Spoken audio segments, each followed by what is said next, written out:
সাম্প্রতিক সহিংসতায় সাংবাদিক হত্যার বিচার এবং সহিংসতা ও নৈরাজ্য বন্ধের দাবিতে বিক্ষুব্ধ গণমাধ্যমকর্মীরা পাশাপাশি পেশাগত দায়িত্ব পালনে নিরাপত্তা নিশ্চিতে সরকারের প্রতি আহ্বান জানিয়েছে ভুক্তভোগী গণমাধ্যম। আকবর হোসেন সুমন জানাচ্ছেন বিস্তারিত। কারওয়ান বাজার সার্ক ফোয়ারা চত্বর, গোলাকৃতি এই মানববন্ধন দেশ জুড়ে সহিংসতা ও নৈরাজ্যের প্রতিবাদে। কলম সৈনিকদের কথা স্পষ্ট, গণমাধ্যম কারো প্রতিপক্ষ নয়, বরং সমাজের এবং রাষ্ট্রের পরিপূরক। ছোট ছোট বাচ্চা নিয়ে আমরা বাসায় থাকি, যখন আমরা সাংবাদিক না, তখন আমরা একটা পরিবারের অংশ। সেই পরিবারের অংশ থাকা অবস্থায় আমরা সাংবাদিকতা করার সময় যেরকম একটা মানসিক দুর্বিষহ অবস্থায় আছি, সেই দুর্বিষহ অবস্থায় আমরা পরিবারে ফেরত যাই এবং সেখানে আমাদের প্রভাব পড়ছে। সবকিছু একটা সীমা আছে।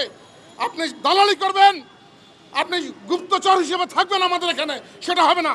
সাংবাদিকদের যারা আহত নিহত করেছেন তাদেরও শাস্তির আওতায় নিয়ে আসতে হবে। আমরা সকলের অধিকার প্রতিষ্ঠা করে এই দেশে শান্তিপূর্ণভাবে বাঁচব, সম্মানের সাথে সামনে এগিয়ে যাব।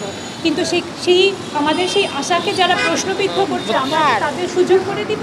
পেশাগত দায়িত্ব পালনে বাধা এবং সহিংস হামলার প্রতিবাদ উচ্চারিত হয় মানববন্ধনে। আন্দোলন কর্মসূচিতে তাদের পেশাগত দায়িত্ব পালন করতে গিয়ে এই 4 সহকর্মীর হত্যার বিচার চাই।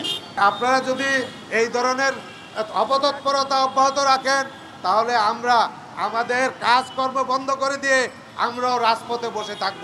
যারা আমাদের মিডিয়ার উপরে আঘাত আনছে, যারা মিডিয়ার স্বাধীনতার উপরে হস্তক্ষেপ করছে, সাংবাদিকদের হত্যা করছে, তারা গণদুশমন। আরেক দল গণদুশমন হলো যারা আন্দোলনের নামে যারা দেশে নৈরাজ্য সৃষ্টি করছে। শান্তিপূর্ণ আলোচনায় সমাধান হোক, গণতন্ত্র ফিরে আসুক স্বমহিমায়। আকবর হোসেন সুমন, 21 টেলিভিশন, ঢাকা।